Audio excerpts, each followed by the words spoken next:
اس امت کا فتنہ مال ہے۔ دنیا کی محبت، مال کی محبت اس امت کی بربادی کا سبب اور ذریعہ ہے۔ اس لیے ہم دنیا کے ساتھ محبت اور دنیا کے ساتھ الفت کا ایسا ربط قائم نہ کریں جو ہمیں ہمارے رب سے غافل کر دے۔ دنیا کی محبت کیا ہے؟ دنیا کی محبت خدا سے غافل ہونا ہے۔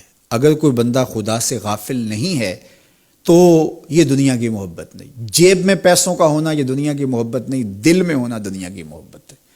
تو جب دل میں مال ہے تو یہ دنیا دار ہے بندہ۔ جیب میں مال سے دنیا دار نہیں ہوتا اگر دل مال کی محبت سے خالی ہو۔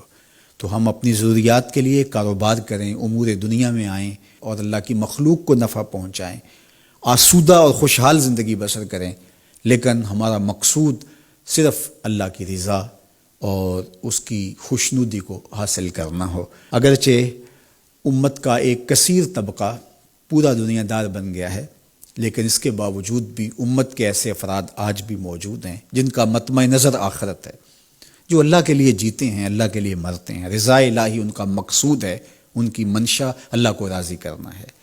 اللہ کے محبوب علیہ السلام گزرے تو حضور کو ایک خوشبو آئی، تو جبریل امین سے پوچھا کہ یہ خوشبو کس چیز کی ہے؟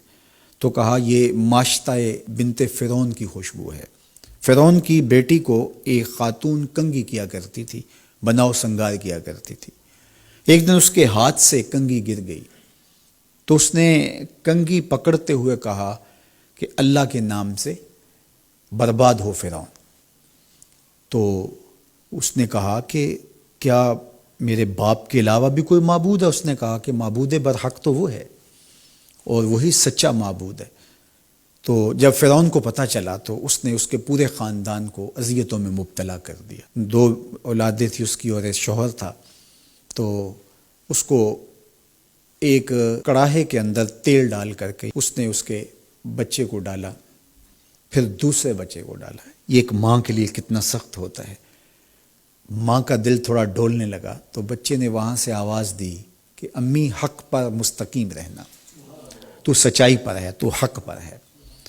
تو کہا کہ یہ اس ماشطہ کی خوشبو ہے جو مشکل حالات کے اندر بھی حق پر مستقیم رہی، حق پر ڈٹی رہی۔ صداقت پر، سچائی پر، حق پر مستقیم رہنا، مشکلات کے باوجود۔ مشکلات نہ آئیں تو آسان ہوتا ہے بات کرنا، جب مشکلات کی بھٹی میں ڈالا جائے تو پھر نکھر کے کوئی سامنے آتا ہے کہ وہ کچا تھا یا پکا تھا، پختہ تھا یا خام تھا۔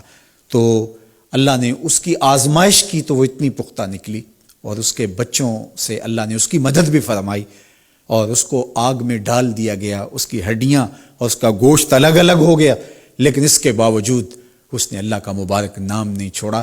میرے حضور معراج پہ اس کی خوشبوئیں سونگھ رہے ہیں۔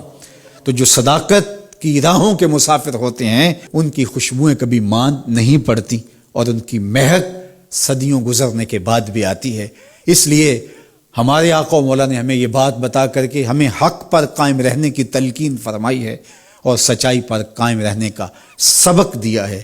راستے سے گزرتے ہوئے ایک لکڑی کو دیکھا کہ ہر گزرنے والے کا لباس اس سے الجھتا ہے، تو حضور نے جبریل امین سے پوچھا کہ یہ کیا ماجرا ہے؟ تو کہا کہ حضور یہ ان کی مثال ہے جو بازاروں، چوراہوں، چوکوں اور گلیوں میں بیٹھ کر کے کچہریاں لگاتے تھے اور آنے جانے والوں کو تنگ کیا کرتے تھے، ان کے لیے اذیت کا سامنا کرتے تھے۔ تو آج ان کو اس صورت کے اندر دکھایا جا رہا ہے۔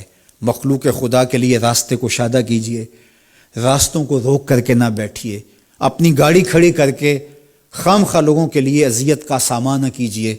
ہم دیکھتے ہیں کہ 15 فٹ کی تنگ سی گلی ہے اور ہم 10 مرلے کا 5 مرلے کا گھر بنایا ہے، اور ہر چیز ہم نے گھر کے اندر بنائی ہے، صرف 3 سیڑھیاں بنانے کی جگہ ہمارے گھر کے اندر نہیں ہے، موٹر لگانے کے لیے، نلکا لگانے کے لیے، پمپ لگانے کے لیے اندر جگہ نہیں ہے۔ وہ ہم نے اس چھوٹی سی گلی کے اندر سے راستہ روک کر کے دونوں اطراف سے، تو ہم نے آنے جانے والوں کو اذیت اور تکلیف دینے کا مزاج بنایا ہوا ہے۔ راستے کو کشادہ کرو، راستے صاف رکھو، اور لوگوں کے لیے آسانیاں اور راحتوں کے سامان کرو۔ جو لوگوں کے لیے آسانیاں پیدا کرتا ہے اللہ اس کے لیے آسانیاں پیدا کرتا ہے۔